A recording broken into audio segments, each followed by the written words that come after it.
it's of vital importance, isn't it? I mean, we're happy when we're living in alignment with our values. If we're not, if we don't know what our values are, how can we live in alignment with them? It's pretty tricky. Truth is, most men are so instilled in them not to speak, not to talk, not to show any sort of vulnerability or any weakness. It's a skill, isn't it? It's training, you know. I always call it mental fitness. I'm a big fan of that as opposed to mental health when talking with men about it, because it is fitness. We know the statistics, 3/4 of suicides are male. For us, from a man under 45, it's, you know, the greatest threat to a life. But the statistic that doesn't get spoken about very much is that 2/3 of those male suicides come from men who have had no previous mental health intervention. You hear the stories of they seem fine, next day they're gone. One of the first things we do, which is another really powerful thing, we get everyone, literally it's such a simple question, come in and just say, why are you here? Well, very sadly, I lost a great friend of mine in 2020 who sadly died by suicide. My long-term goal is, I think we spoke about before, is, you know, the moonshot idea would be to reduce that suicide rate amongst everyone, but particularly amongst men. It's brilliant technology, it's great how it's advancing, but don't forget where we've come from and what actually gives us our soul and gives us our unique spirit.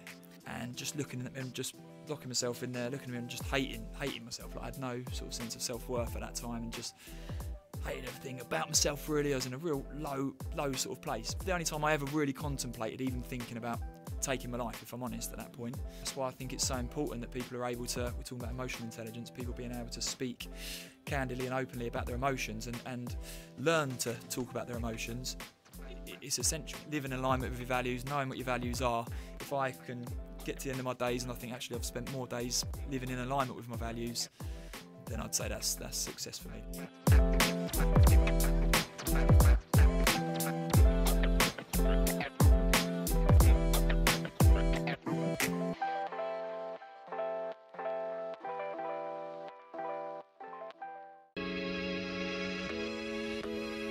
I'm on a mission to help the world to see success differently.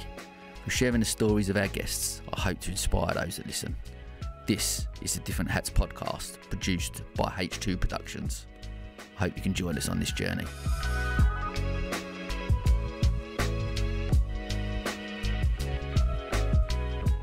I just wanted to take a moment to talk about one of our sponsors, Nostos, an authentic experience of Greece right here in the heart of Hove. In a world brimming with dining options, finding that one place that captivates your palate and heart isn't always easy. It's about more than food. It's the stories, the ambience, the slice of another world. This is the essence of Nostos, an award-winning Greek restaurant. With traditional recipes passed down through generations, each dish promises a story and a piece of heritage. And Nostos is more than just a restaurant, it's a community contributor. Each dining experience supports initiatives close to their heart, from local charities to cultural events, enriching Brighton and Hove's social fabric. They also provide catering services, bringing Greek cuisine to your personal events. For a taste of Greece without leaving town, visit nostos-hove.co.uk. And when you do go, say Sam recommended the feta nests. Oh my God, they are amazing. Okay, welcome to another episode of the podcast. Today I'm delighted to be joined by behaviour change specialist and coach and founder of the Way of the Viking programme, the one and only Dan Gainsford. Dan, how are you, mate? Very good, thanks, very good. Thanks for having me on board. Thanks for inviting me. Mate, listen, I know we've got obviously a mutual friend with Tim, who's obviously been on the podcast as well. Yeah, he put us in touch. Yeah, he really is. Yeah.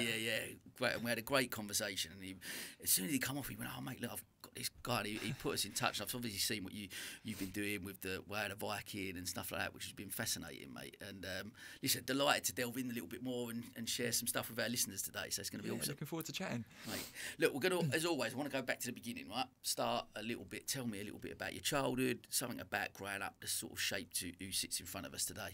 Yeah, well, I guess for me, I grew up in a village in Sussex, but I always kind of felt I was apart from London, because my parents were both Londoners, and they came down. My dad was from Lewisham, my mum from Mitcham, so I always kind of counted myself as a Londoner, even though actually, in truth, I'm a country boy. Kind of grew up all outside pursuits all the time, playing football, sports was kind of a huge part of everything I did, out in the woods, out in countryside, just generally left to your own devices, doing whatever you want to do.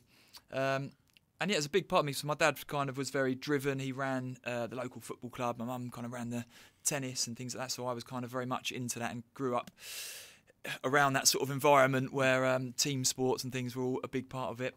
my Saturdays would be me playing football in the morning and going with my dad in the afternoon where he was managing the club, and I'd be out in the change room after a match and everyone chatting away and being part of that sort of camaraderie, and I loved it. You know, even as a little kid, I kind of loved all that, the banter that went on amongst it all and all that team environment, and I've been helping clear out. And yeah, I think that formed a lot of who I was really, because it's seeing his work ethic and my mum being part of it. Kind of, I'm very much I work hard at what I do as well, and it kind of taught me to be part of those kind of team environments. I always say, like, my kids have only just got into football. But I was really look, I'm a massive football fan, so for me, I was like, I couldn't wait for them to get into it. Neither were interested at all in the early stages, but I've just got into it. But it wasn't even so much for the sports side of it. It was just the fact of, like you mentioned about the camaraderie, that team ethics, working, the stuff you learn from being in a changing room. Oh, absolutely. And just that togetherness. And I've still got mates who I played football with when I was 9, you know what I mean? Yeah. There's something magical about that, right? Yeah, definitely. I think it's that going through a challenge together, everyone sort of working together, having a common purpose, a common aim. You can't really replicate that in any other way. So, you know, it's huge in terms of driving each other. Same as you, I've got lots of friends that I've known since I was day dot really, as soon as I started playing football. And yeah, it's just driving together and kind of having that purpose together. It's huge, and the camaraderie that comes with it. Yeah, no, I completely. And you sort of wonder, like, there's a part of me, I see it in my daughter now. Like, I love watching her playing. Like, she's got a great group of friends from like at school. But I think as you sort of get older and you watch a lot of the kids in teenage years, I wonder what it's going to look like. And you sort of down on their phones and not so much engaging as much as potentially we were when we was younger. Absolutely, definitely. I know one of my old managers said he started taking over some of the younger teams elsewhere, and he had to stop because he said everyone was coming on their phones, and he said it just wasn't the same. You know, you had all these characters, and I'm sure there are characters now. I'm sure it is. Other people will dispute that, I'm sure, but there definitely seems a bit of a cultural change. We've lost a bit of that connection, I think, in general. So an important part of it is bringing that out in everyone. And part of what we do at the Way of the Viking is trying to bring out some of the vulnerability in people, because I think you form a much greater team unit when you get to know each other at a deeper level, really. Yeah. I know some of my favourite parts were, you know, looking forward to the nights out, and because it's the one time you're allowed to kind of tell a man you love him and kind of hug and all that sort of stuff, because you've had a few drinks, and that was how it used to be, and it's kind of everyone kind of looked forward to that, even though in the change room you couldn't mention it. You had to be kind of stony faced. I think there's definitely, like, from out of age, I guess our generation, there's definitely been a shift there, isn't there? I think where people, hopefully, men can say more how they feel. Like you said, it wasn't, and you'd get ribbed in the changing room and stuff like that. If it was a little bit like that, but on a night out you could do, and like you said, that bonding, that team bonding is such an important part of it. Yeah, absolutely, definitely. I think it's and it is that, like I said, that whole challenge, going through it all together and being vulnerable together and kind of pushing on. I think it's a really important part of who we are and who we become and everything else. It's it's a huge part of it. Talk to me then about, like, growing up through school. So what were your dreams? What were your ambitions? What did you want to do, like, as a young lad? What was your goals? Young, it was always professional football was kind of like everyone's sort of aim, isn't it? It comes to that sort of thing. And when I was young, good player. I was all right. I spent a little bit of time at professional clubs. Did get to play for my country once at schools level, and then spent lots of years at sort of semi-professional football. Yeah. It was kind of, I'd say there was a dividing line for me. So up until 10, I started playing football when I was 4 for the under-8s, because I was a big lad and I was kind of able to go and do that. And they were looking for players in our local area. So I was kind of way ahead of a lot of the kids in our age group. And then I kind of had to get brought back to my team at my age group at about 6, 7.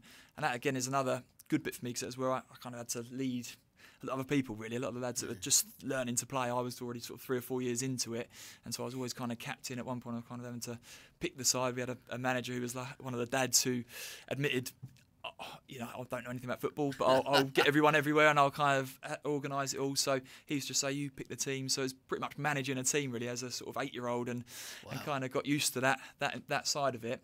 And I was very confident. And then I'd say, then I got to a spell about 10. There's definitely a before and after when my parents broke up and a few things happened, and suddenly a lot of that confidence kind of went from me, definitely. And I kind of had a few years in a bit of wilderness before I kind of picked it back up again and got going again, I would say.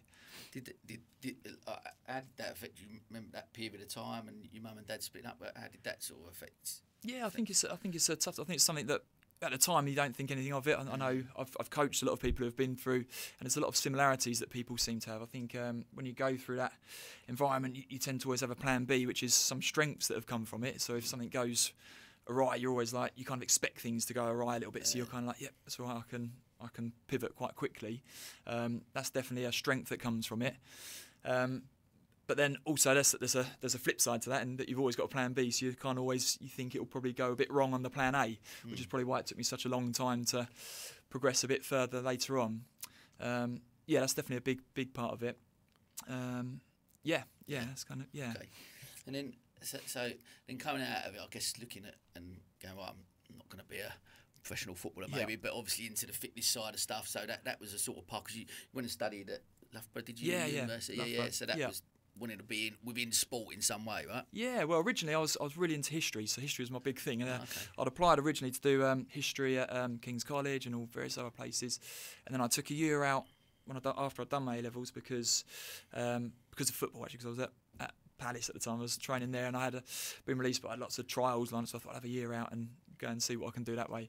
Never worked out, so eventually went back to it. But when I went to visit Loughborough, I just loved it. I thought, actually, much as I love this, I'm actually going to go this direction and end up doing sports science with social science, which was, in honesty, it was a bit of a last minute, I'll put that into 12, sounds interesting, I'll do that. But that was really important, because I tended to choose all of the social psychology modules and sports psychology, and that was kind of my plan moving ahead, was kind of going into that sort of direction. And at the end of university, I'd finished that, and I was all set to do a master's in sports psychology, was applying to do a doctorate, and I kind of had what I like to call a sort of positive breakdown, if you like. I kind of had similar to what we were speaking about earlier, in terms of my brother was going, and my sister-in-law were going through bouts of IVF. Finally had my nephew, came along, but he was really poorly, and I remember being there and saying, to myself, if just take him, it sounds a bit dramatic now, but at the time I was thinking anything for him to pull through, and if he can come through this, then take me to whoever's up there, the powers that be. And he survived brilliantly. He's now like 20, 21, 22, great lad, and big lad.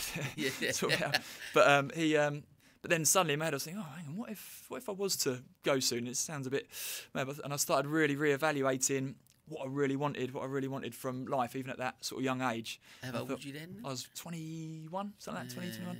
I thought, what do I really want? I said, I've really got to go and see the world before I do anything. I'll say it, something was to happen to me in a couple of years' time, what would I be most regretful of if I hadn't seen the world? So I just packed up, worked for a bit, saved money, and just travelled for a couple of years, just seeing as much of the world as I could, really.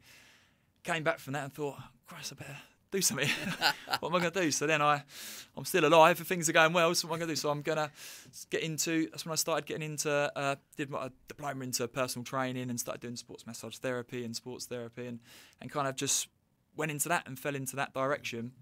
And that's where I've been for a long time. Quite various differences in what I did. I worked at the mental health hospital locally in Worthing for 12 years, running sessions there. I ran cardiac rehab schemes, so there's a lot out in the community and things like that. Also stroke patients. It wasn't just standard. I kind of had quite a mixed bag of what I did, which again at the time I just kind of was part of work. I just kind of fell into things, but I think a lot of those things have given me a lot of my strengths now and a lot of my learnings now coming into what I'm doing now, really. So amazing. Yeah. A couple of things I want to touch on later, like that point where you get released by Palace and stuff. What up until that point, was there still I'm going to make it? Well, to be honest, I went there quite late, so I'd never believed I was going to make it, and then all of a sudden it was a bit of a quick turn. I got a good coach, and it kind of showed really that when you put everything into it, and I really did. I kind of was quite obsessed with it, just like living, breathing it all the time. I walked around the house just kicking it all the time, just whatever I was doing is always thinking it. And once I did, and I had a good coach, who made the most of my height and size and everything else, and it accelerated quite quickly. And I went to Palace, where I went there for a week's trial. Was all it was meant to be. And really, my manager at my other club that I was at said, just go there and see how it goes. Just a good experience for you. And I ended up being there for a few months. And then they went into administration while I was there, just as I was coming into my A-levels. So that was it. So I was only there for a few months. So it's kind of in that experience. So I never And probably the issue, going back to it, is that self-belief thing. I never really believed it was all a bit of a holiday for me, if I'm honest. It was all kind of, this is nice, we get loads of nice food in the canteen, I'm playing, doing what I love every day, this is good fun. But really, that year after should have been I should have really been pushing it and had that self-belief to go out and get out of my comfort zone a bit more. And I didn't, I probably wasn't good enough anyway, but you would have been, you never know if you'd had a bit more of a try, sort of thing. So yeah, sure. Yeah. And then I guess like that realisation at 21 that, like you said, even the thought of talking about death or in that sense, like we still, as adults and even later on in life, that we actually, I guess, we realise that it's finite. Yeah, yeah. That we're going to come, but we don't talk about it. Avoid it at all costs. It's a long way off, isn't it? I ain't got to think about it. But I guess how important that is, that self-awareness at that young age, to be able to go, like you said, I'm going to go out and I want to experience the world, and I want to go and, because I've just listened to a book by Oliver Burkeman, The 4,000 Weeks. I've read that. Yeah, it's a good book. Yeah, really good. Yeah. I really found it fascinating, but it does drive home that, like, and when you look at it, you go, I've actually got that amount of weeks. Yeah, ticking off the race. Yeah, and it just, and I'm conscious that we can't live our life like every day like it's our last. There's got to be some form of responsibilities, especially when you're a parent and along them lines. But I do think there's, once you've accepted that actually it is going to come to an end. Yeah, and you have those conversations with other people or with yourself, and it becomes a little bit more real, that we don't know how long we're going to be and how many weeks we've got. That I think it's Stephen Bartlett talks about it really well, about that you have chips and where you place your chips in the casino. Yeah, like each one's an hour. Where are you going to put that chip on that day, and how are you going to make that sort of count? Yeah, absolutely. And when you sort of think about it in that sense, it is such an important realisation. I guess, like for you to get some form of that self-awareness or realisation at a young age was really important, I guess. Yeah, and lucky, I guess. It's kind of one of those things. It was just kind of how the situation worked, and I was kind of knew I was going in that direction.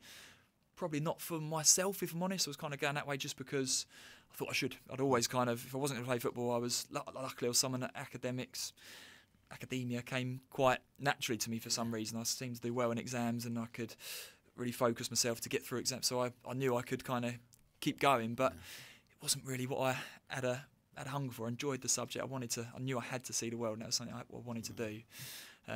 So yeah, it was quite a change of direction, and I think that 4,000 he says, going back to death, there's a tribe or a community where it's really focused on.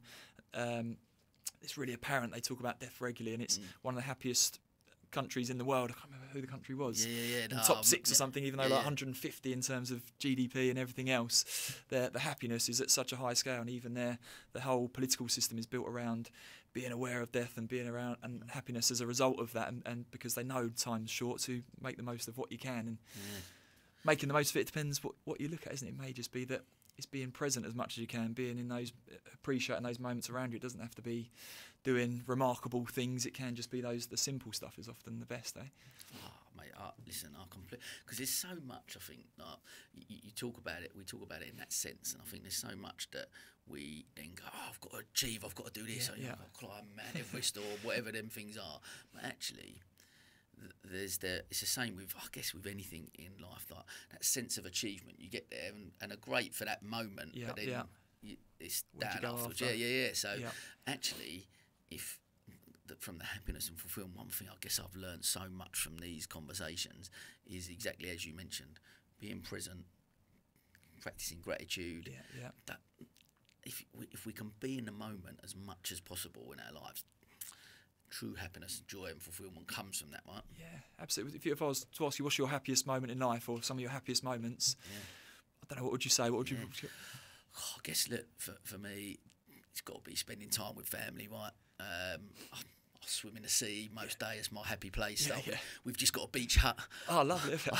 And this thing, I was like about 3 weeks ago, and we've got as you walk through Saltden, we've got a plaque on the wall that says Sam, Kelly, Lucy and Sienna, our happy place. Oh, nice. And as you walk through to the right, now we've got our little beach hut. Brilliant. And I go and swim in the sea, and I'm there, and with the kids, you come back, sat there with me coffee, and I'm looking, and for me. Yeah. You know, where you just go. I've had a couple of moments in the last couple of weeks, I'm not going to lie, where I've just sat there and gone, this is all right, you know. Yeah, this is all right. Not like I've made it, but just actually just trying to recognise and appreciate and be so grateful for where I am right at this second, you know. Yeah, absolutely. Yeah, and a lot of the guys, when I coach people, they'll often come down to, when I was on holiday with family, I wasn't thinking about anything else, or I was at a concert, or it was my wedding day, or it was, but what do all those things have in common? You're in the zone, you're in that place, you're completely present, you're not thinking about anything else, you're just focusing on that task at hand, or that day at hand, or that activity, or that event, just being with the people that you love, or whatever it might be, or the people that you want to spend time with. And that's huge, isn't it? I mean, it's kind of, you can't really beat this. There's no point striving for a week away when being able to get that more regularly, if you can get that more regularly in your life, then that's a huge thing to have. So. And do you find that with the people that come to you with like looking for coaching and changing behaviours? Is it that that's what they sort of want to change? They want to try and get to that point, or I think so. Everyone comes in for different reasons. So, I mean, a lot of what I do, I kind of trick people about that, because men don't want to talk. You know, it's kind of one of those things we've spoken about before. We'll say, "Come on, men, we need to talk," and it's well and good, but and it's a great thing. I think it's great that we're trying to encourage that. But the truth is, most men are so instilled in them not to speak, not to talk, not to show any sort of vulnerability or any weakness. So I kind of bring them into that program in from a position of strength. That a lot of them come in there think they're just coming to lose a bit of weight, or they come into whatever it might be. There's some people want to change habits around their drinking. Some people want to just feel a bit better in themselves. Want to have a bit more passion for life, just feel a bit flat in that sort of grey zone a little bit. Some guys feel good, they just want to see if they can get stronger, want to know want to get out of their comfort zone a little bit.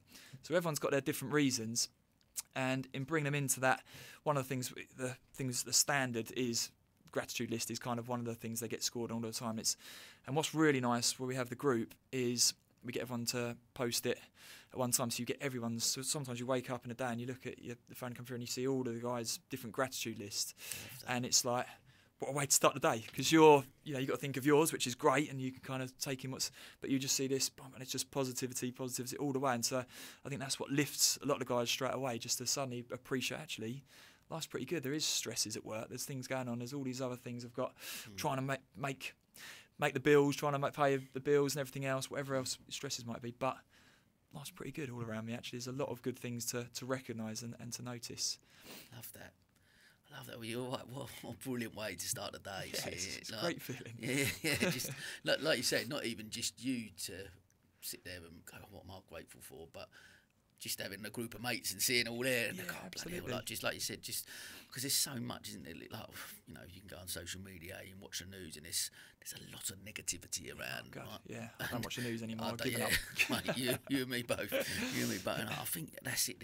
There can be a lot of and negativity then breeds, and if you could surround yourself with that, but if you surround yourself with positivity, surround yourself with positive people, and that is a great way to kick things off. Absolutely, and it's a skill, isn't it? It's training. You know, I always call it mental fitness. I'm a big fan of that as opposed to mental health when talking with men about it, because it is fitness. Same as you try. If you can't get to a point, get fit and go, right, I'm fit now.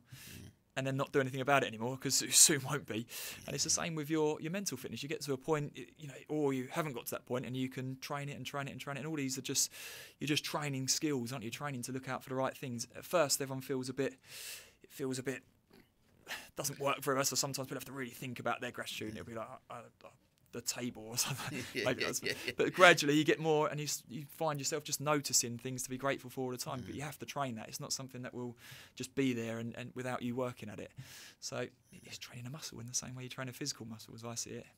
I love that, because when I was looking at obviously the website and about you, and obviously when we spoke previously, and you just obviously mentioned it then about mental fitness and changing that narrative, I guess, around fitness from mental health to mental fitness, and how important, I guess, that is to change that. Yeah. Because it just changes people's perception, I guess, of it, right? Absolutely. I think health, like if someone said to me, right, you need to focus on your health, you kind of think that's a long way down the line. Like, I should do something about my health, but it doesn't really inspire you until you've had a health issue, and I think it's the same with mental health. I mean, the statistics we talk about, we know the statistics. 3/4 of suicides are male. for us, from a man under 45, it's, you know, the greatest threat to a life. But the statistic that doesn't get spoken about very much is that 2/3 of those male suicides come from men who have had no previous mental health intervention, never been to the doctor for mental health, never had any sort of intervention around that. That's a pretty huge number, 2/3 of that. So how do we get to them? You know, because they're the ones, actually, they're the people that you hear the stories of. They seem fine, next day they're gone. It's kind of, where did that come from? And everything seemed to be all right.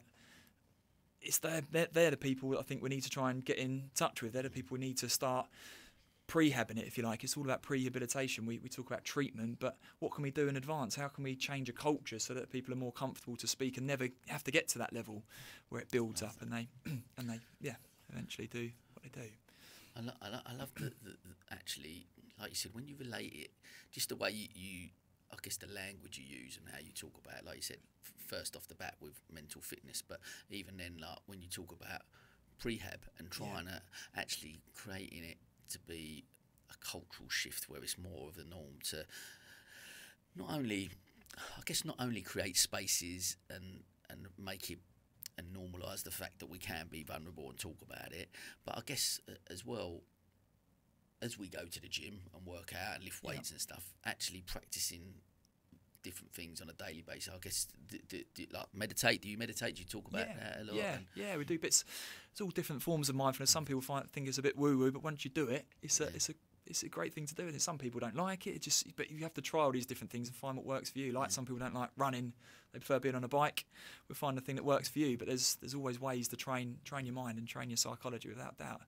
And I guess that's a lot of what you do, and a lot of what your message is about is trying to treat your mental fitness the same as you are treating your physical fitness, so that we are, and it's not just something you go, I'll do that once a month or do it like that, but actually on a more of a daily basis. I mean, what other things do you talk about to, I guess, take care of your mental fitness on a daily basis? Yeah, I mean, we bring cold showers, and so on a Saturday we always have a gym and we jump in the sea afterwards. It's kind of a standard.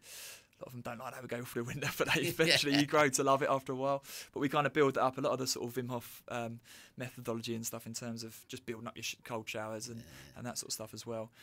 We also work through a number of coaching models. So every week we have a coaching model, and where we have the campfire chats, it's really just the opportunity for people to reflect. And sometimes they may do things and not even know why they're doing it at the time. They just do it, and some of the guys do it just to get their points. But I don't mind that, because they've still done it and it comes through. And then when we have a chat about it, sometimes we can then start to elaborate and get people to speak about it. And they think, oh yeah, actually they become aware of what things they've done in the past to find success, what things make them happy, where their values are. I mean, getting really, really clear on your values, it's of vital importance, isn't it? I mean, we're happy when we're living in alignment with our values. If we don't know what our values are, how can we live in alignment with them? It's pretty tricky.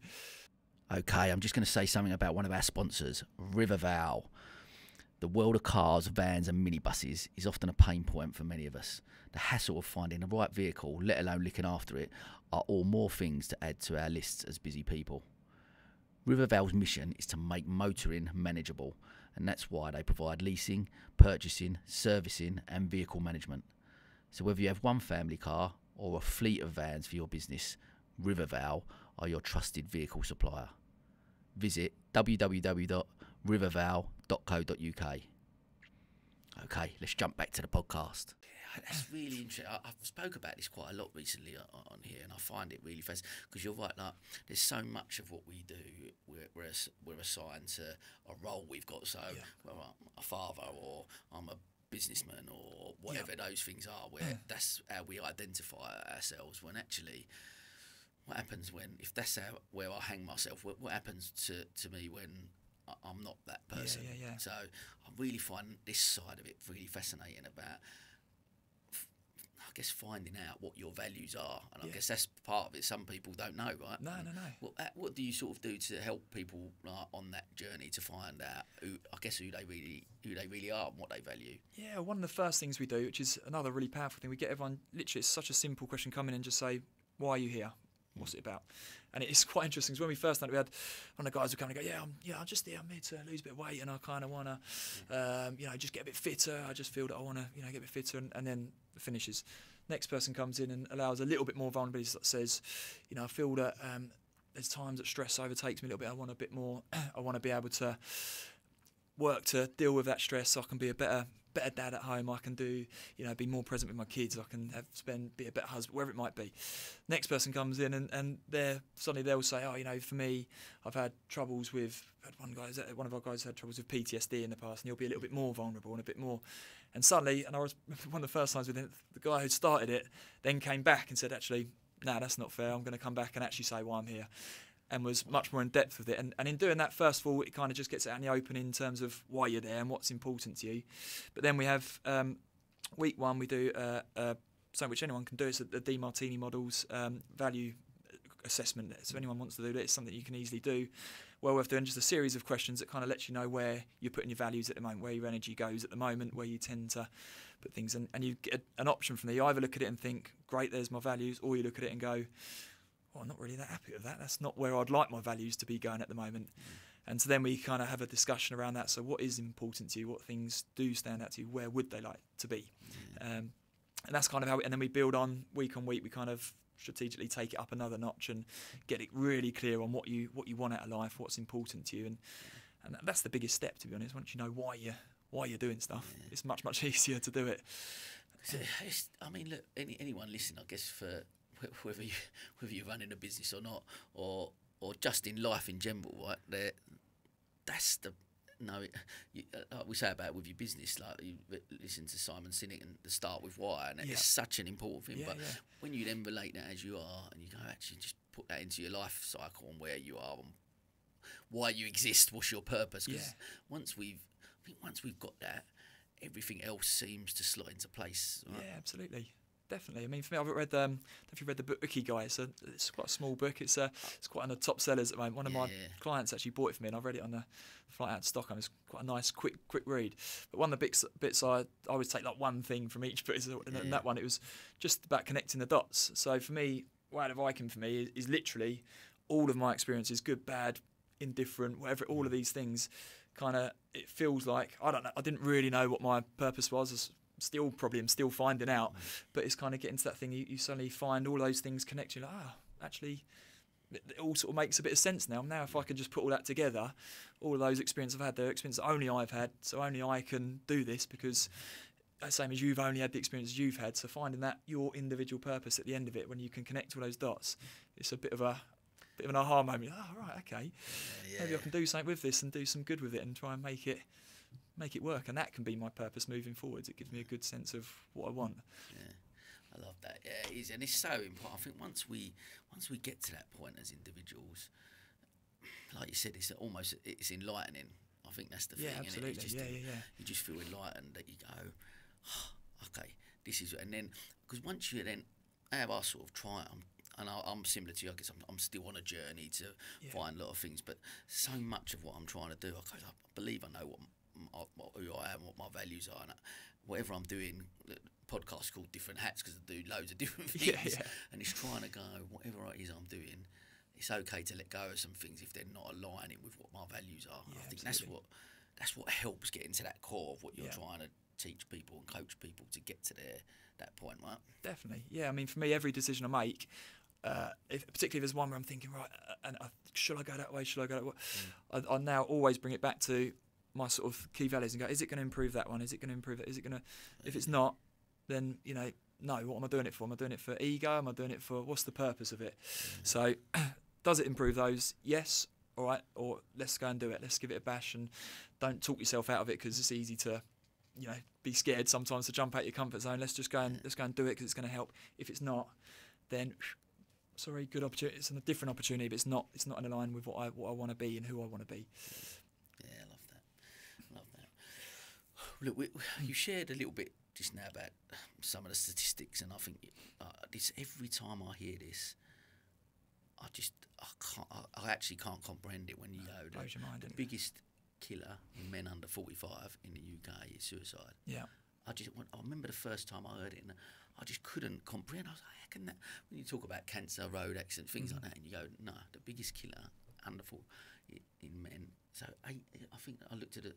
So it's something like 84 men a week in the UK die of suicide, and that's such a staggering statistic. look at it and go, something's got to change, isn't it? Like, I love the stuff that you're doing and what we just spoke about prehab and trying to prevent us getting to that stage where we can start to reduce that number.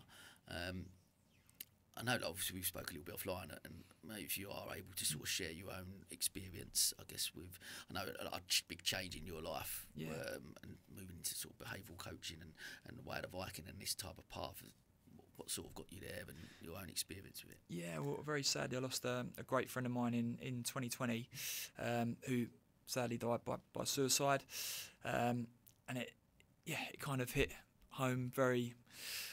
Yeah, as you'd imagine, really. He's someone I'd known since I was 5 years old. We've all been good friends. And again, it's one of those cases where you look at it and it shouldn't, in terms of how things are, you look at where his life was, it was kind of, it shouldn't happen. You look at it, it should be perfect. He's got a beautiful wife who he absolutely adored, kids, mortgage-free, no financial issues, was living out in Spain, which was, tricky for us at times. We couldn't get out there to see him and stuff. Obviously, as lockdown came around, which didn't help things. But you lose this person who's a brilliant person, and that was a bit what we were speaking about earlier. For him, all of this great, but he just couldn't see it. Just couldn't see the stuff the good that was around him. And it's kind of, without going too much into it, that's kind of how it was. He couldn't see all the goodness around him, and that's why it's so important that we constantly look at what we do have around us and the good things that are around us. From that kind of kick-started. I went for a walk with my friend's sister, one of his sisters, and in the days after that, just to discuss it and try and get heads around it all. And at the end of it, she was sort of saying, it just doesn't seem right. All these sorts of things. Something's wrong here. This shouldn't be happening. All the families are losing men too early and what seems unnecessarily. And we need to do something. If we could just save, or help one other person, if we could do anything to do that, that would be. That's what we need to sort of focus on, and that kind of stuck with me. And ever since then, I've always that's been my ambition, really, just to change just one life, to help one person. And you never really know, because you can never, you can never tell, can you? You never know what the future. But that's always been a big part of everything that I do. So me and Tim, who we spoke about earlier, we started a campaign where we did a cold shower challenge. It was kind of to represent all of the. It was kind of representative of that feeling of struggle and being able to, but if you can stick with it and get through the tough times, eventually it will become easier. And there's all sorts of reasons we thought that would be quite a good challenge to start with. And it kind of, it wasn't the idea, but I spoke on the first video that I did, and it was kind of going to be a bit like the ice bucket sort of challenge where you pass it on, and that was the idea, nominate people. But what happened was I spoke on it, and it's, I'm talking about friends, so it was quite emotional, and then I nominated other people, but then they kind of followed suit, and actually all sorts of men just started talking on camera, and everyone started about various things, about their things that they were going through. And that wasn't the plan, that wasn't how it was meant to go, but that's kind of how it rolled. And more people would join in, male, female, everyone join in, but more particularly a lot of the men were suddenly starting to talk and say how their struggles were and things that they were going through. And some of them people I would never have expected. Again, it's as it often is, people who seem like they have, who are completely, everything couldn't be better in life and everything else, who have had to go through certain issues as well. And it was really, really powerful, and it really hit home with me how important that was. And everyone started to support each other and rally around. They're all old school friends, and it was such a big thing. And for me, that's when I started. I'd already been doing NLP, and I've been very much into psychology and things anyway. But I started to do more studying for behaviour change and life coaching, all sorts of other things. And it's just trying to find a way to work it and make it work together, really. And I've trialled a number of different things, but eventually this is where I'm at. And although it's my long-term goal is, I think we spoke about before, is, the moonshot idea would be to reduce that suicide rate amongst everyone, but particularly amongst men, to reduce that rate. We'll never know that, and it's an absolute moonshot idea. But if we can change it in our small corner of the world, who knows what the ripple effect might be of that? If we can create something that works here, who knows what that could be? And that's what it comes down to for me in the long term. It's kind of my friend's legacy, I guess, and from that and trying to build from there, make sure it doesn't go in vain, basically. Yeah, mate. And listen, what from something so tragic, I guess, to take something positive out of it and try and make change, right? It's so admirable, I guess, and I guess on your like you said, you look at that and as a friend, I guess, you know, we've had friends I've fortunately not been in that situation, but you want to reach out, and how many times you think, oh, like, you know, stuff that you have to deal with on that side of it as well, like, you know, what could I do more, and by creating more spaces for people to feel more comfortable to talk, right, has got to be half the battle in it, isn't it? Definitely, and I think also men feeling from that early stage, I think it's men feeling in a position that it's going to make them stronger to do it. So it's like we spoke about before, so you can step out and you can talk, and people can be vulnerable, and no one's going to judge you. I think one of the quotes one of the guys put in his a bit of a testimony. He said, you know, he comes into the group and he didn't know what he's looking for, but he needed to be part of something, and he's in a group where no one judges and no one's perfect. And I think that's the big thing. We always look at everyone else and you compare and you think, well, he's got it all together. You know, why can't I get this together? And actually, when you get there, no one's got it all together. I don't care who they are. If they've got even all the money in the world, or everything looks like it's perfect, no one's got it perfectly together. We've all got things and issues, and it's just by speaking it, the release of going, oh, actually, I'm not the only one that's struggling a bit with that. He's got it, and I thought he had it, everything certain, absolutely set and in place. So yeah, getting out in the open, being able to speak in that sort of manner, I think is critical. Because and social media, as great as it is, it's got a lot of chance to fall with that, I guess, as well. The comparison, like, because how many people we put our highlight reels on there, right? Yeah. And it's so easy then to go on and exactly that. Especially if you're feeling a little bit low, and you go on social media, I've got it all figured out. Yeah. But sometimes it is the people that are out there. Oh yeah, I'm doing all this. The ones that may be struggling the most, right? Absolutely. Yeah, definitely. And I know you spoke about the identity crisis, wasn't it, earlier? I mean, one of the reasons we started was when the guys finished, when you come out of football and you lose that sense of identity, and it's kind of, you see everyone else doing things, and it's kind of, well, it almost becomes a struggle to find your purpose. You know, it's all great, well and good when you've got that purpose and you know what it is, but sometimes when you're a bit lost, I think actually just finding what your purpose is becomes stressful in itself. You're like, oh, you know, I should have a purpose. Why have I not got it? And you've moved away from one field that maybe you were successful in, and suddenly that's not there anymore. What do you do now? How do you start again? And yeah, it's a thing that you can talk about, but everyone's got a reason for being here. It's just sometimes it doesn't have to be that glorious thing. It can just be the most simple thing. Yeah, and you're right. I think the thing that, if there's one thing I've learned massively from having these conversations on here, and I've spoke to Olympic champions and multi-millionaires and everything in between, that actually, as you mentioned, we're all a little bit messed up. Yep. We're all winging it a little bit. Absolutely. This thing called life, we're all going through it, and we're all winging. I think once you accept that, okay. Because like I said, I've sat opposite someone who maybe... we released an episode on World Mental Health Day a couple of years ago, and it was with a guy called Chris Goodman, who runs Focus Group. Yeah. Like I think they've just sold and become like £1 billion company. Right, yeah. They're like, at the time they was turning over 140 million, and you know, but we released his episode on that because he said I got to that point during 2020, they sold 25% of it and made all his finance. He was already very wealthy, but made all his financial dreams come true, and yet realised he went through depression, and he was anxious, and because, like you said, from the outside looking in, got everything you could possibly want, and yet didn't have that purpose. No. Didn't have set up there a foundation, which I believe's given him quite a lot of purpose, and he's got through that sort of stage. But it just goes to show that, like you say, exactly that outside looking in, and you go, oh, look at that, you've got everything together, everything you could possibly dream of. That fulfillment, happiness, joy doesn't come from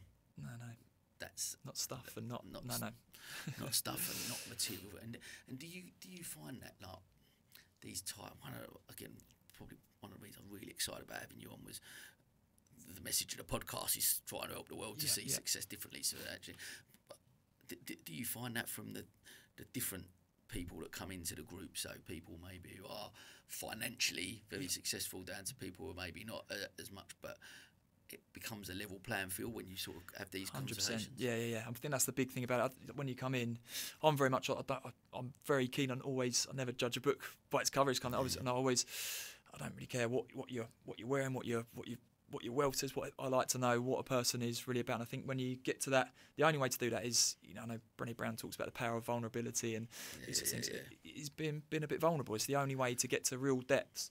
And a lot of what we do is to get that layer beyond what men talk about, where it's kind of the surface level, and get to that next layer. Who do you support? Yeah, basically, and kind of slag some footballer off or whatever it might be. It's kind of getting to that next layer where it's actually starting to get to know the real person and what actually drives them, the motivations. The gratitude list that we do, actually what you see on that is very different for people, and people get more and more into it, and you get to know the person a lot more.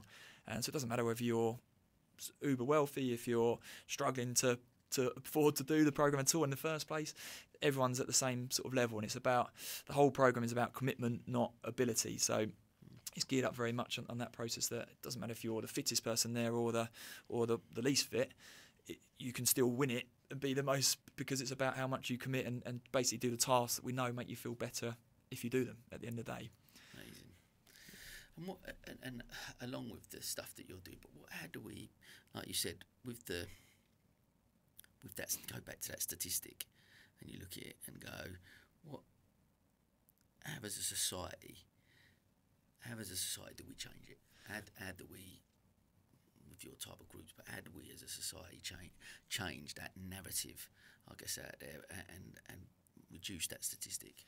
I think that's to start young. I think it's a really important thing that it's kind of, I mean, my daughter's playing netball, plays for a club, I'll show you my stars netball, a good club, good club, I don't know if I'm allowed to, but great club, and they're but what I really like when she's gone into the performance level, and they actually have a side, a part of their training session on a Monday is set aside purely for the girls to work on their mental health, and they talk about issues, so particularly with girls in terms of playing on their periods, all these sorts of things, all general issues, teen issues, all this sort of stuff that they've kind of incorporated into their program.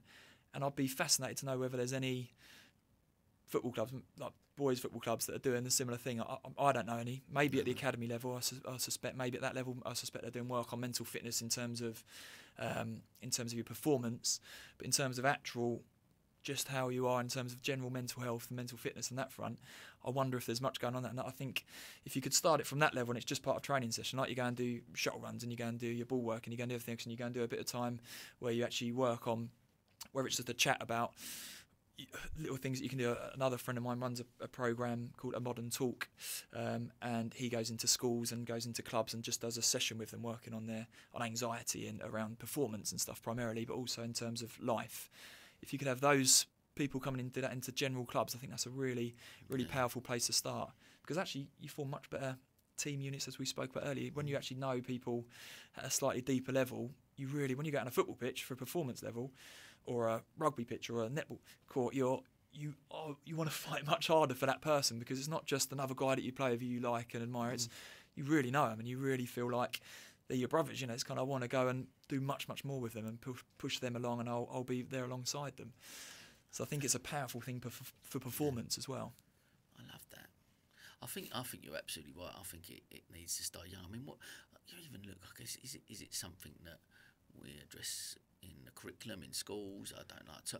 I guess I talk about education on here a lot, because I do think that there's and I'm speaking a lot about emotional intelligence. Yeah.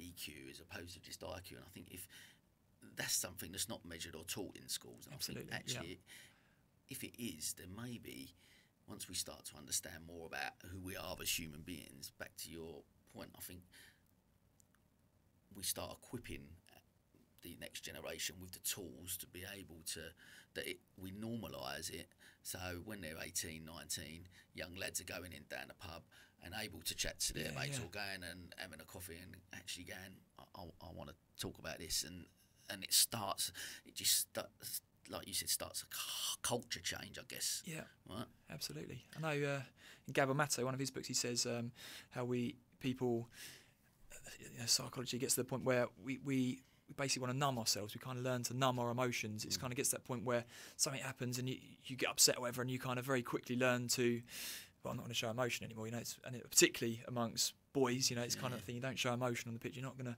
cry, don't get, it's kind of, it's beaten out of you to some extent, and it's just, it's how culture has been for all this time, and actually in numbing it, I think that's where a lot of the problems come, because it's held deep inside. I always think it's like a bit of scar tissue in your heart that needs to be massaged at some point. One way it's going to find its way out. It's either going to be drink, drugs, workaholism, whatever it might be. There'll be a way that it finds itself out. Lack of self-esteem.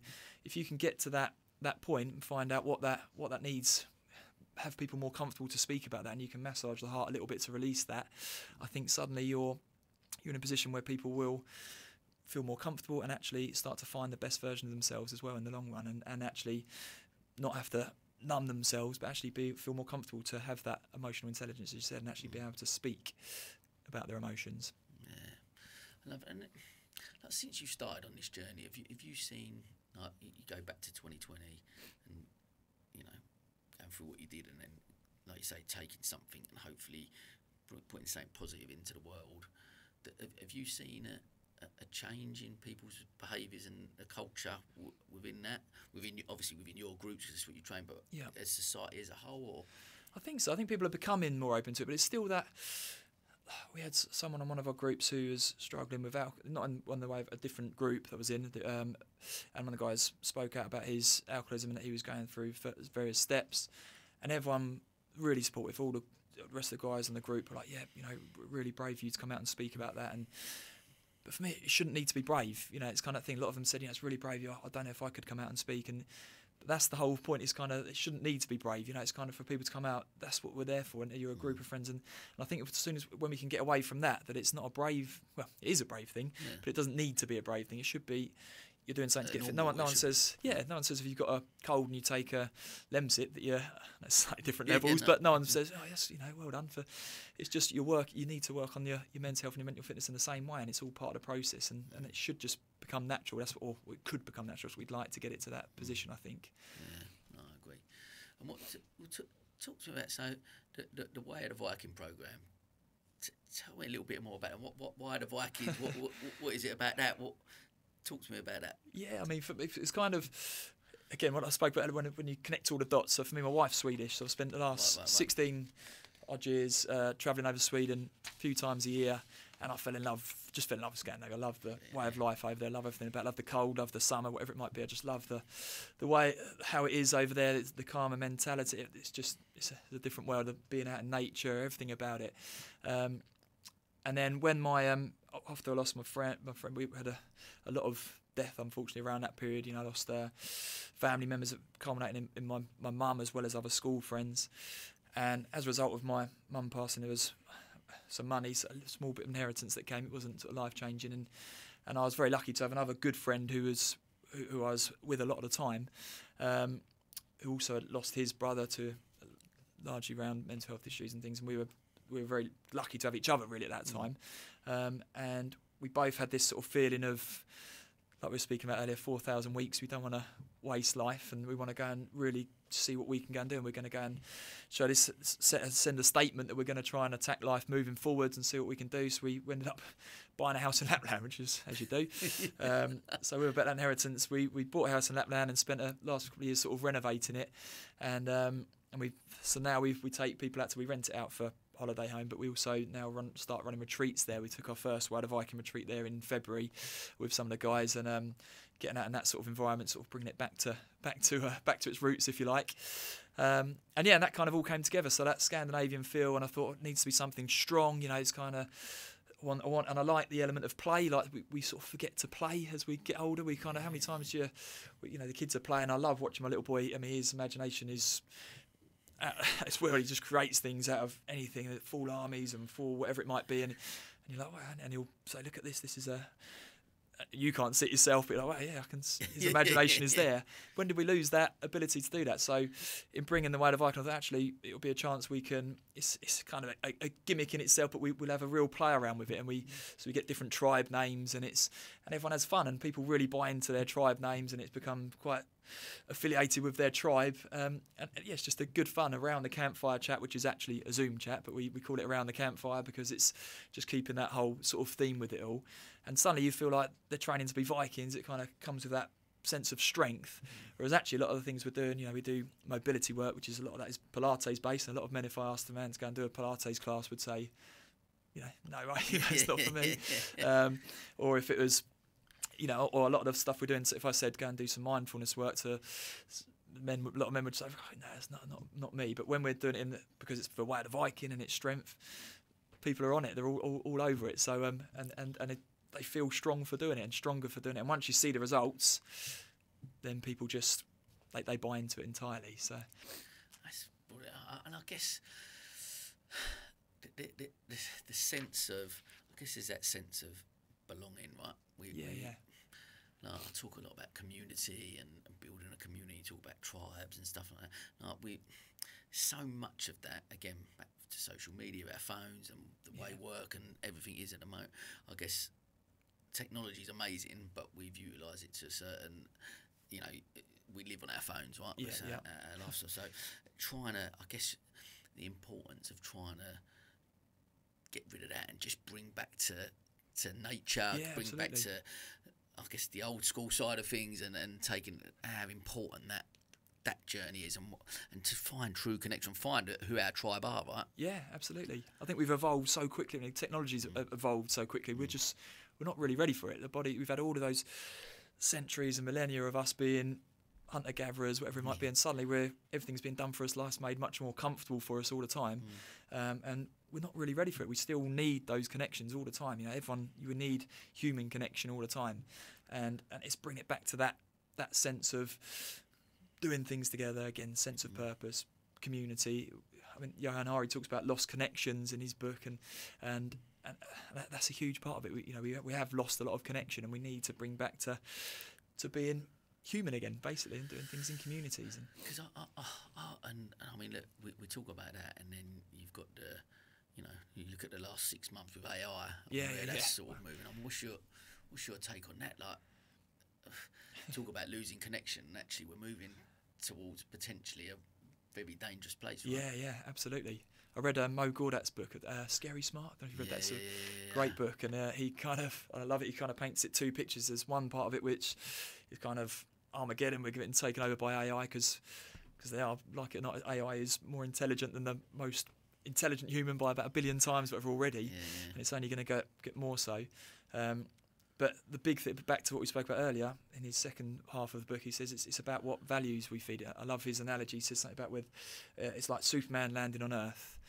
AI is like Superman. It's this super potential weapon. It can be for greatness or it can be for destruction.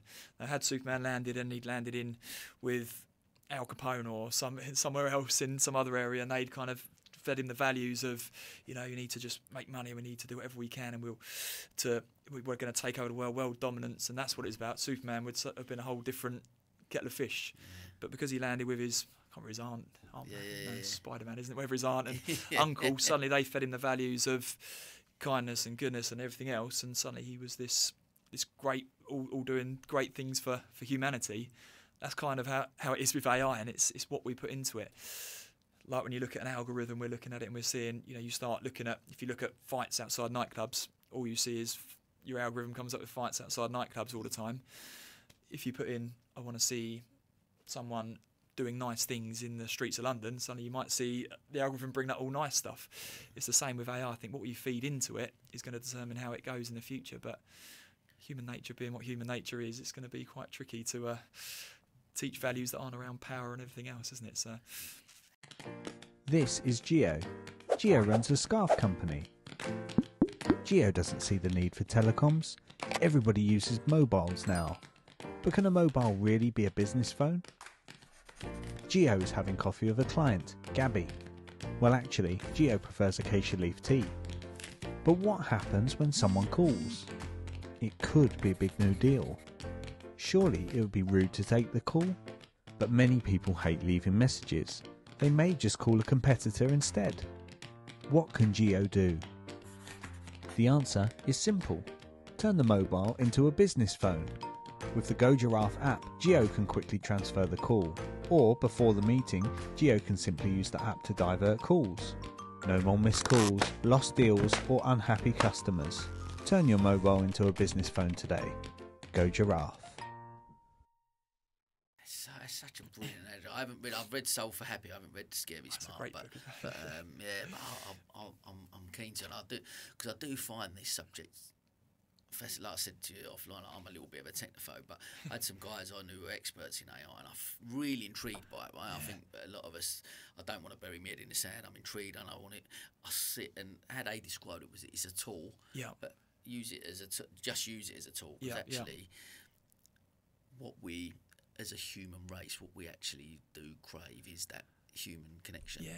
That as advanced as AI is going to get, and potentially give us some of that connection to a degree, it's going to be so advanced. It'll be able to have relationships and all of them type of things.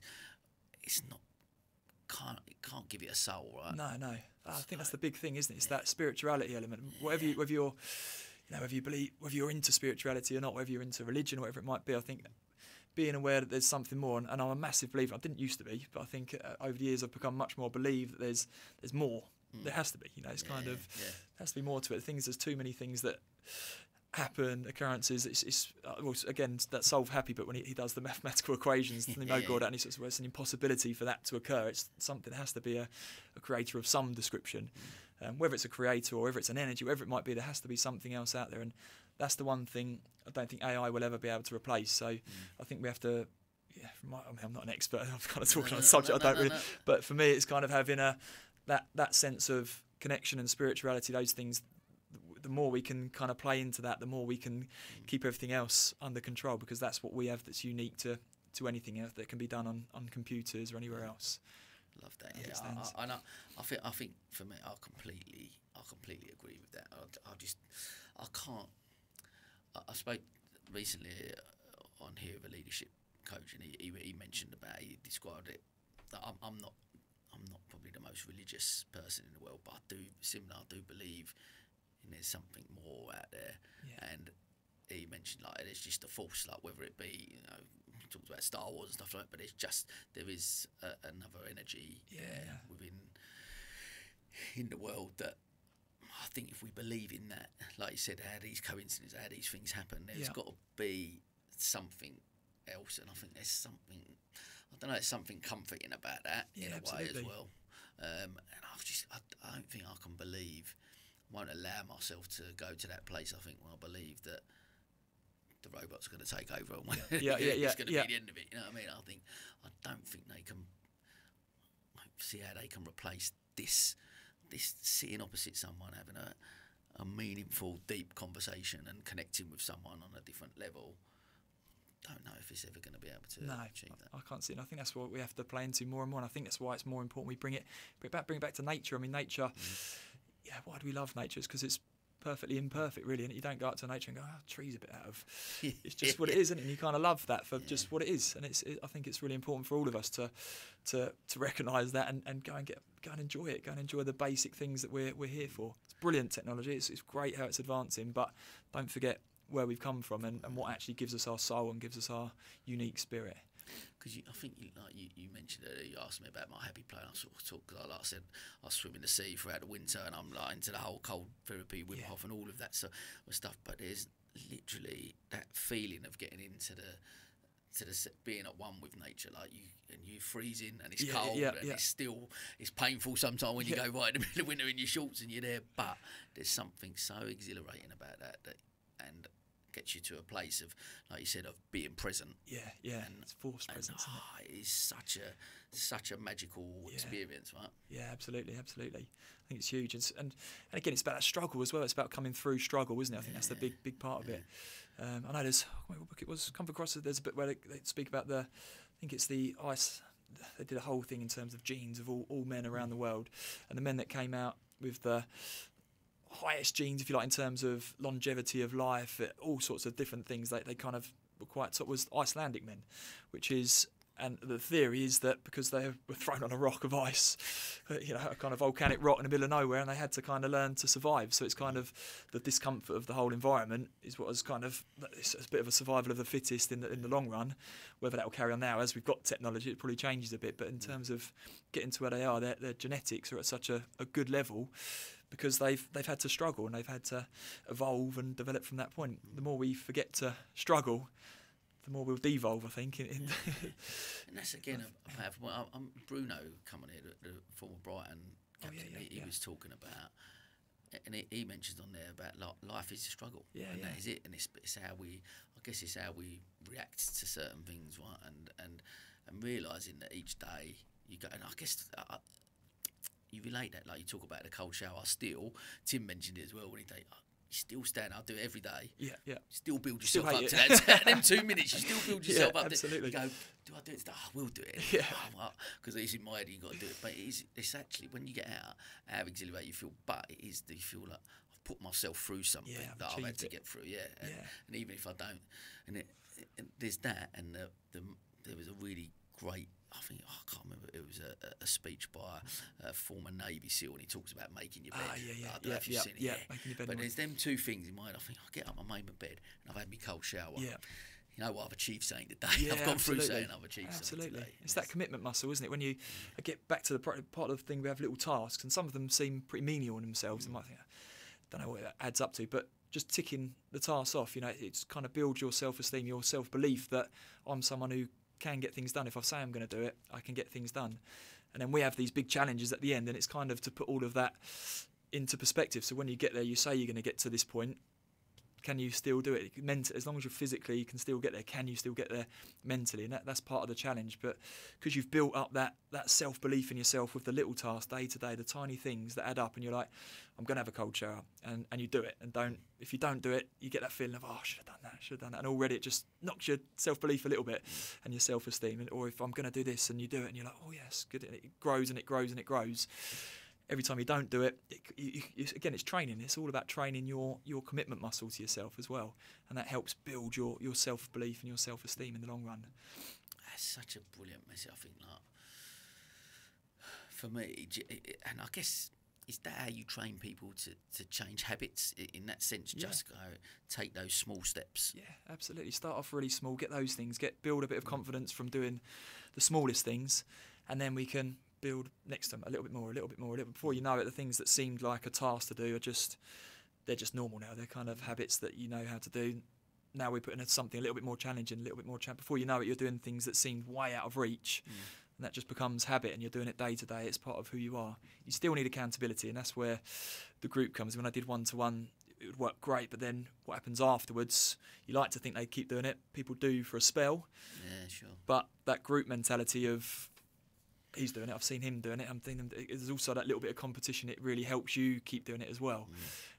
So it's important that you have that, and it grow those habits as you move. And talk to me then. You sort of mentioned people come to you and they've got, with different things that go on. But like, from, I guess, what are the common barriers, I guess, that you see with individuals that they face with, like, with the changes they want to make? They come to you. What is there some common things that you see, common behaviours that you see? Yeah, I think everyone's come from different levels. So we've got some guys who have been very successful in their business, and they've got to a point where the business run, it's kind of the thing that everyone strives for. It's kind of almost self-sufficient. A lot of it's running well. Nice. They're kind of there, and so you think, great, it should be happy days. But what we spoke about, struggle, suddenly like, what do I do now? My purpose is kind of, you hear about people retiring, don't you? And suddenly and they die very quickly after. That doesn't always the case, but there's a lot of stories of that, and you sort of lose that purpose. You've had all that struggle for all that time, and you lose it. So a lot of guys come in just having that purpose. They really like the task. It's like gives them something to focus on day to day. And then there's others at different end of the spectrum who aren't keeping their commitments to themselves. Suddenly feel they've lost a bit of control of everything. So lost a bit of control in terms of their health. They're not doing the things they feel they should be doing or could be doing, and that knocks your self-esteem every day. Every time you don't do something that you feel, I should be, if I could be doing this, I could be doing that, and I'm not doing it, that's knocking your self-esteem. So to come in and just start building those tasks, and it's another way of building their self-esteem up. And for all of them, they're in the same boat because the purpose is the same. They've all got the same sort of tasks. They're all working through the same thing, but they're the different barriers that everyone has, but the same things come to it. Structure is freedom at the end of the day, so you get a bit of structure, and it gives you a bit of freedom to alleviate your mental space to some extent. If you're always thinking about, I should have done that, I should be doing this, what should I have for breakfast, what should I be doing? It's all this wasted energy that is just taken away from you once you've got a bit of structure, and suddenly you feel lighter, as you said earlier, because you're not overly thinking of things all the time. You know what you've got to do, and you've got a plan, and having a plan is pretty important, I think, to move forwards. I love. I really got. touching on what something you said there, like I know I've spoke to a couple of like professional athletes who have been on, and they say like, the reason they struggle a lot after they give up is because of the lack of structure. Yeah, yeah. When they play, like Chris Nash has been on recently, we've had Lewis Hatchett and Gordon Greer, other like football or cricket or whatever. They come on and they go, you're told where to go every day, what to eat, what to do. Yeah. There's that structure in your life, and we do need that, don't we? And I guess absolutely. That's what I'm assuming. That's what the program helps them with people who have lost their way a little bit. Yeah, absolutely. You think that you think freedom would be waking up, going, I can have whatever I want, I can do whatever I want to do. Going, it's not, because you end up overthinking things all the time. It's kind of knowing what you're doing, having a plan ahead. Then it means that you've just got loads of headspace, and that gives you freedom to have more time to do some of the things that are fun and actually plan them into your life as well, and more moments to be present and be happy and do all that sort of stuff that we want to be doing really all the time. Yeah. And do you think, like, you look back at, I guess, where we are in society, you look back, no matter what your upbringing, what's gone on in your childhood and trauma and stuff, we've all got the ability to change our behaviours. Do you believe that we've all got that within us to make that choice to change? I absolutely believe that, yeah. I mean, it's down to the individual. It's kind of, no one can do it for you, and that's one of the big things when anyone comes to me is from day dot is, you have to take, the person who's coming to me has to take ownership of it, because no matter how much I want it for them, no matter what I do, I could put everything on a plate for them. If they're not taking ownership of it, they're not really learning, and they're never gonna keep it rolling, and they're never gonna do it. Basically, it's as simple as that. They have to really take ownership of the whole thing. Do you think that we've all got the ability? Oh, yes, everyone's got the ability to do that. Yeah, absolutely. And I think once you know why you're doing it, and you can, and you're clear, and it's something that's really important to you. If you've got that clear in your head, then you can definitely start to make the changes and move forwards. I actually don't believe in bad eggs and things like that. I think we're all a product of our environment to a certain extent. Unless you're psychopathic tendencies, certain things that are kind of there. I think generally everyone's a product of their environment. One of my favourite phrases, I forgot what I was going to say now. The favourite phrase is basically everyone's doing the best they can with the resources they have available to them. So, and when I first heard that, when I first done it, I thought, is that true? Is that really true? You hear people, and some people will question that, but I think actually everyone is, because we until you can empathise with someone and see where they've come from, until you feel that and can actually walk in their shoes, how can you possibly judge anything they did? Even if the decisions seem wrong, it's still maybe their element of how they're surviving and how they're trying to get through life. And yeah, it may seem the wrong decision, but it's about trying to, if they had different resources, I'm sure they would have been different. And it's about then trying to find a way that they can work that differently, whether they're too far gone and too set in their ways, whether they want to, that's the question. But I do believe it's possible if you can get to the core of what people really want to be. Your why, your purpose, get to the core. Absolutely, of that. Yeah. And I think that I completely agree in this. I think the High Performance podcast is one I listen to a lot, and Phil Neville said exactly that on there. He was saying that you just get up every day, you do the best you can with what you've got. Yeah. And that 100%. Is all. And actually, that if you come at everything through that lens, I guess everything's all right. Yeah. Because you go, I've done the best, and even when you failed. I have done many times, but even when you do and you fall over and you fail, if you look at that and go, I've done the best I could, where I was at that time with the resources I've got. Yeah. It's easier to accept, I guess, and understand failure. Yeah. Talk to me about what's your relationship like with failure? Well, I definitely was of quite a fixed mindset, I would have said, when I was young, because certain things you think you're good at, you think you're either good at that subject or you're good at certain sports, good at football. In honesty, I probably, like football, I became good at like heading the ball, things like that.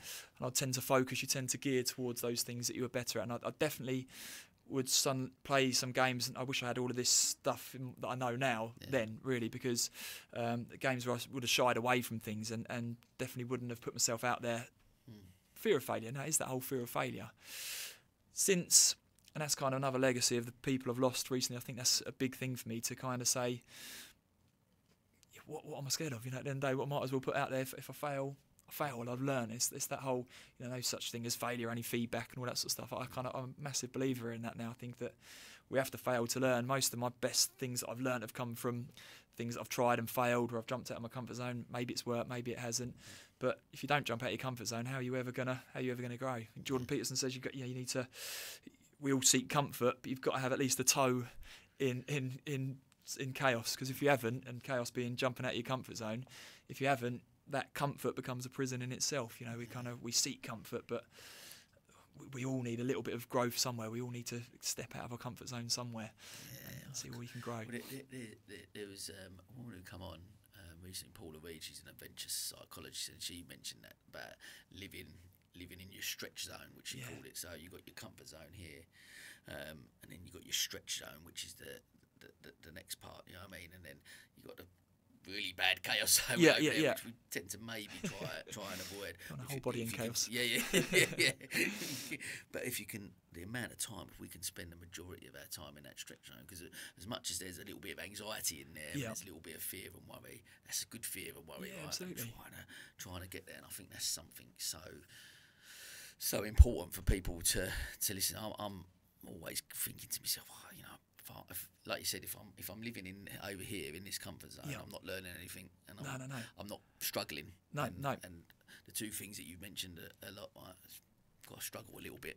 Life's absolutely. about that. And I think some people, everyone has their own version of what a comfort zone is. There's some people that are living in chaos all the time, and it's and for them, it's you need to pull them back into that comfort zone again and get them back to that and sort of, okay, come on, let's just get you back to a regularity. Let's see, and then we can dip your foot back into a bit of chaos again. And everyone's at different levels of that. Some people are so stuck in their comfort zone, and it's become very difficult to dip out of that because everything's where it is, everything's happy. It's that NLP talk about the grey zone.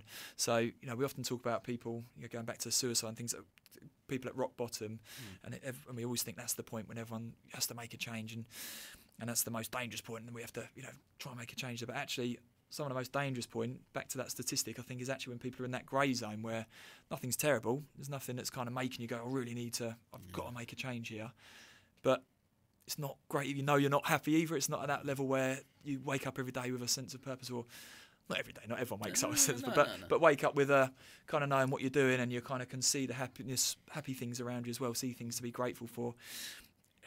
That grey zone's the most dangerous place, I think, and that's, for me, that's what I'm trying to get to those people, the people that would say, I haven't got anything wrong with me, there's nothing wrong, I don't need to work on my mental health, I haven't got anything, but they're not necessarily thriving as well. They can thrive a lot more and actually step out of comfort zones as well, because I think that's a really important area to step out of.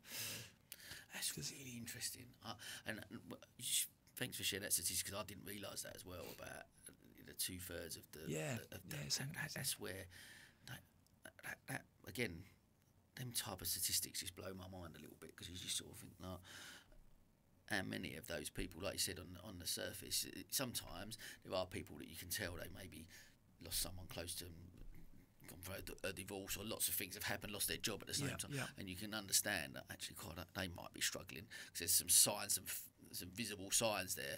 But how many of them people, like you said, potentially like your friend, who on the surface looks like it's all okay, and actually they're deep down they are struggling. I think that's bizarre to me to see that figure is there. Yeah, absolutely.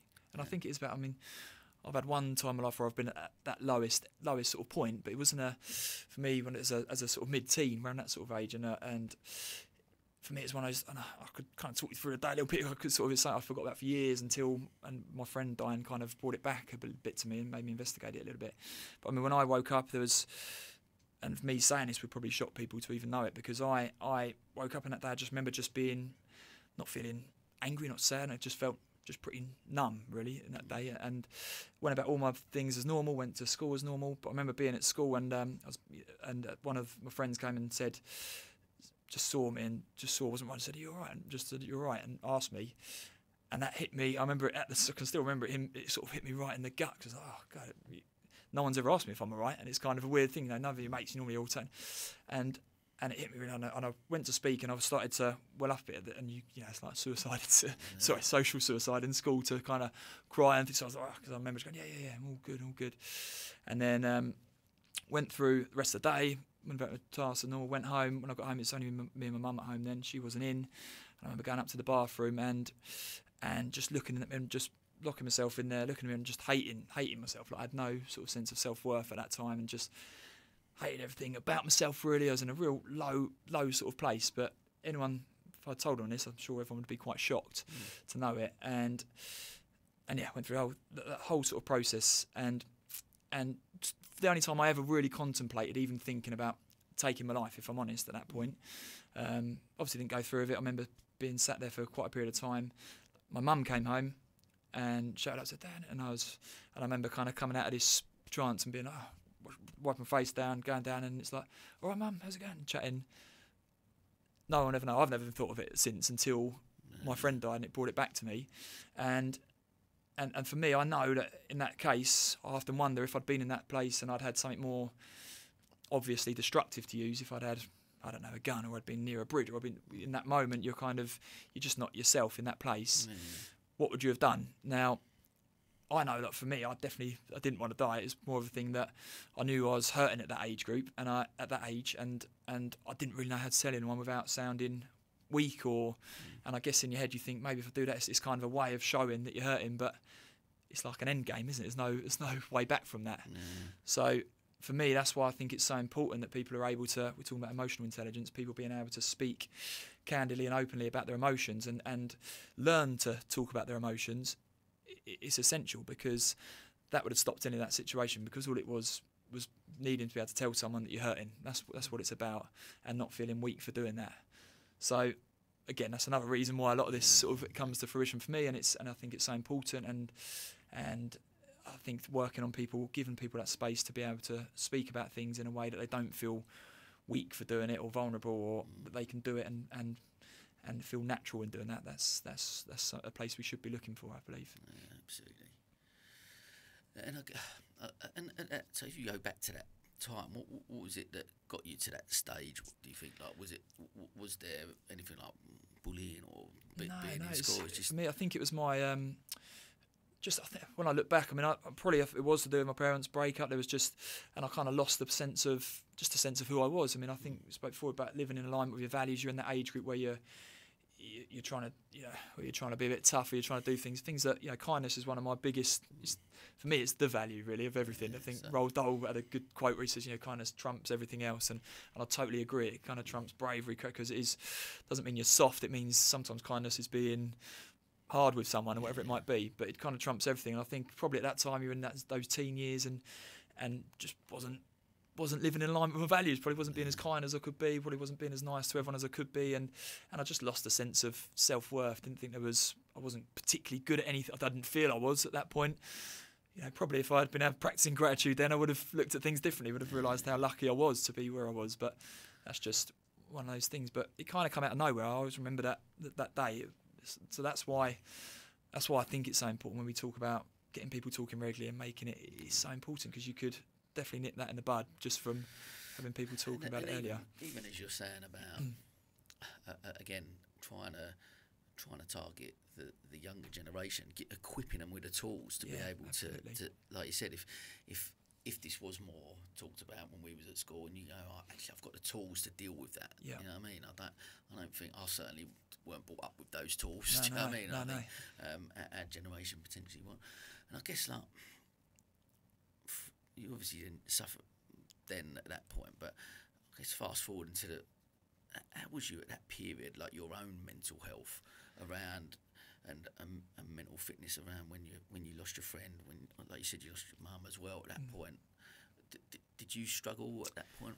Or I mean, obviously it was a lot of grief, but it's kind of I think part of the benefit of coming from my past is that I'm kind of quite good at compartmentalising things and kind of going into that period, and now I've got a lot more knowledge around what I need to do to keep myself. So when my mum died, particularly, she died of cancer, and we were there the last days of her, after she died, I came back and I just worked double hard on the things that I thought I need to really look after. My mental fitness is going to take a dip here.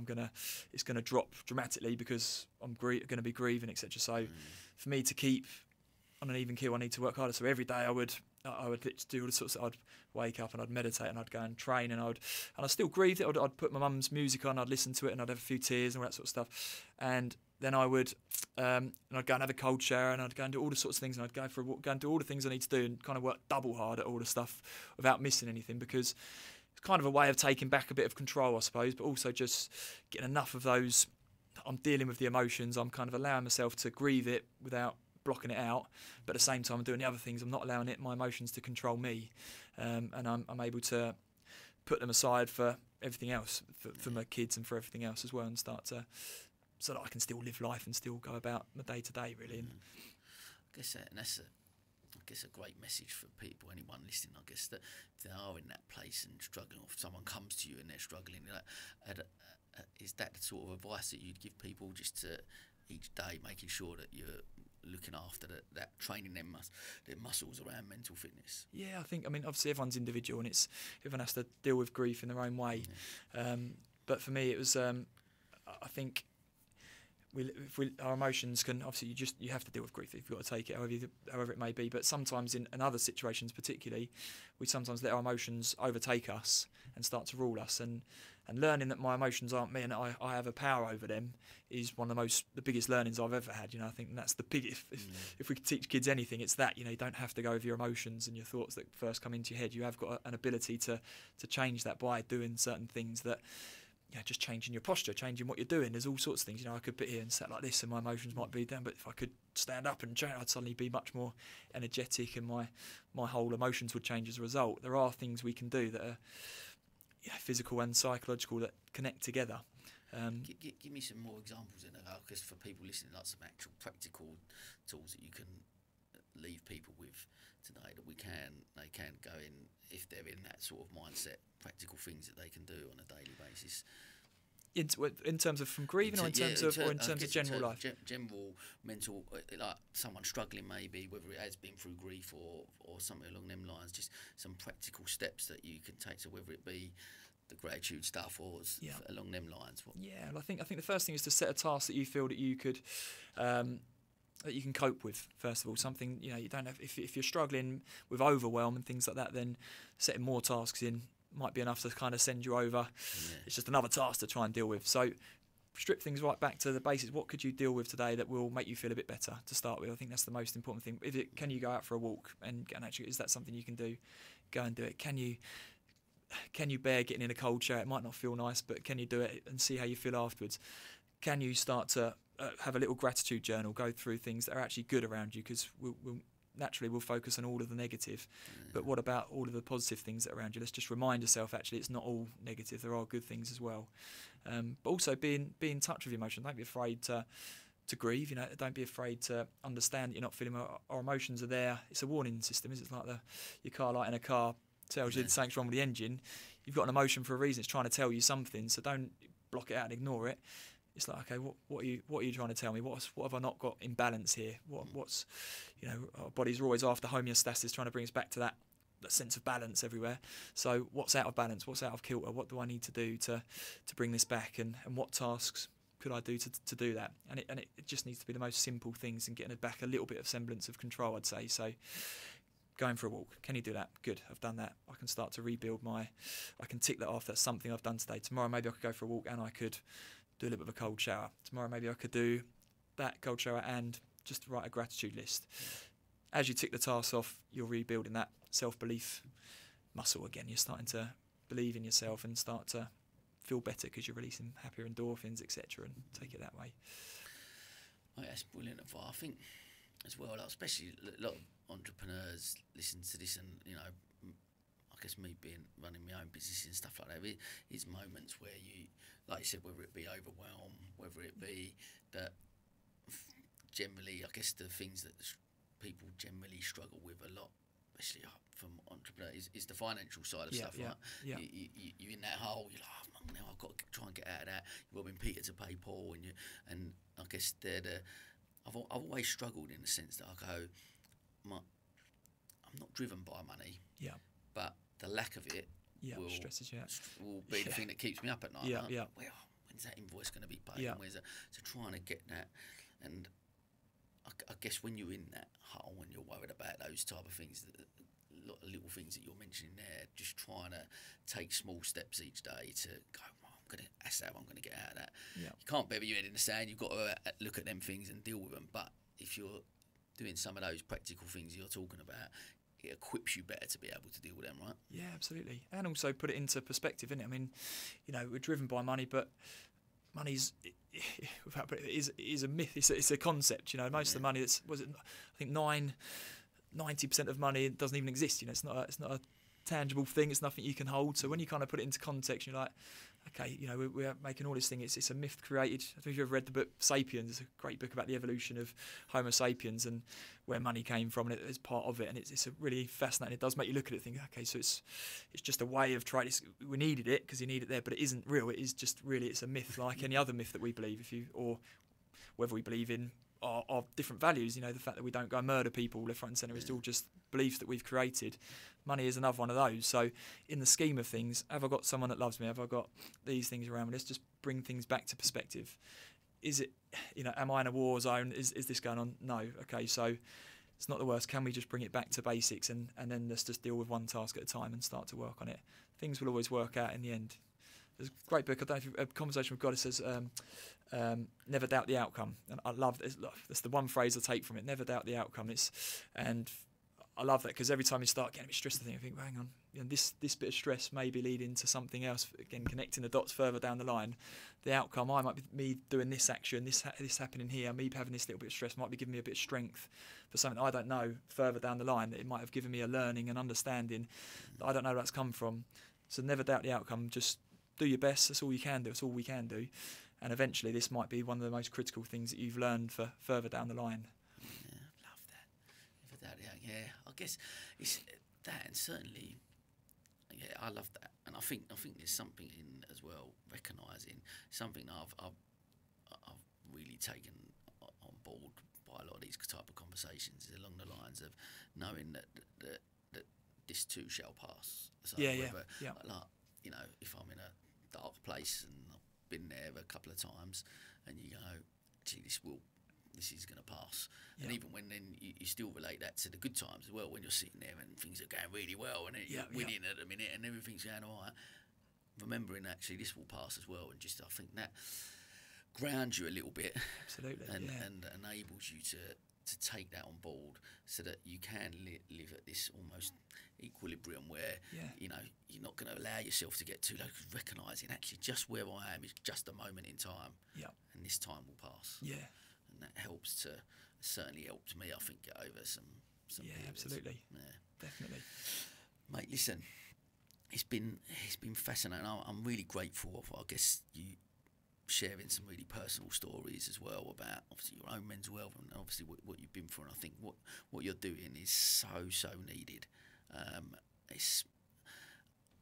think the more that we talk around mental fitness, and I think if we can, even just as you've mentioned, I read a blog that you wrote, if we can just change that word if we just change that word, that alone will start to make a difference. I think I really do. I think it's how people's perception of, rather than talking about mental health, but talk about mental fitness. If we can talk about it in that sense, it automatically will put people's ability to talk about it a bit more open, right? Yeah, absolutely. Suddenly you're training, aren't you? Yeah. What's not strong about training? It's kind of, at the end of the day, we want to get stronger. It's just another element of fitness. So let's get it out there and make everyone start to train their mental fitness. It's a big part of it.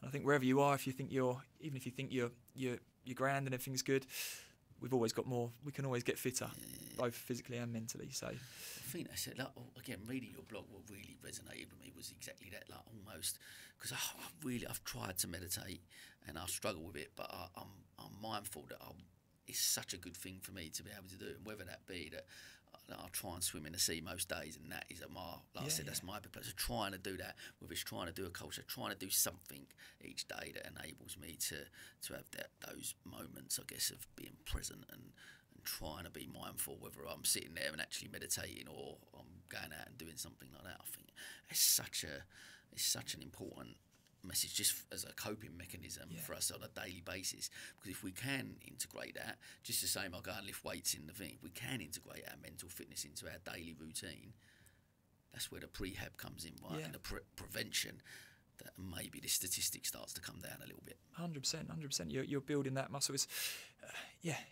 vital that you have those, and it's the consistency. It's that, it's like anything. If you're the fittest person in the world, it's probably the most consistently person who trains his fitness the most, or she trains their fitness the most. And so it's the same with your mental. If you want to be the fittest you can be, you've got to consistently take actions, even when you think you don't need it. And that's, often we'll only look at it, and when we think we need it, I better get back to doing these things. Actually, it's just doing it all the time. Make it habit, because that consistency will build your strength in the long run. I love that. Well, look, mate, we're coming towards the end. We're going to finish last couple of bits. I want to, as always, ask everyone, and this is, I want to define what success is. Right? Tell me, how do you define it? What does it mean to you? I think, success for the program, in terms of Viking, the program for me on that front would be, as we spoke about, that moonshot idea of reducing that suicide rate in men around the world, but certainly in our area, I can never know that. That's kind of is a moonshot idea. It's something, but if we can do our own little area, we can just create in our own little corner of the world, we can make a change. That would be success. But on a personal level, I think for me, mine, Daniel, means God is my judge.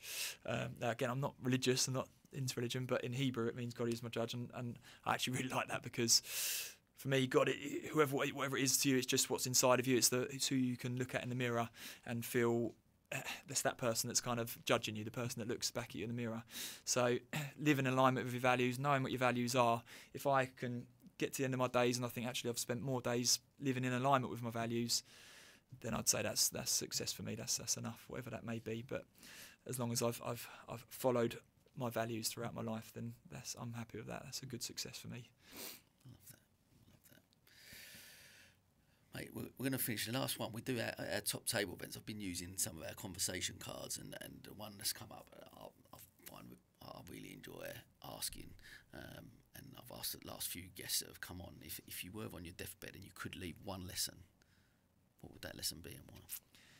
I think be kind, always be kind, and remember who you are. Just remember who you are. Try and be yourself at all times. Don't try and transform yourself for anyone else. Just know that the best version of you is you at your best. We're all brilliant in our own way. We've all got something brilliant, even if other people can't see it at this point. Just go and just trust that you are brilliant, and go and be yourself always.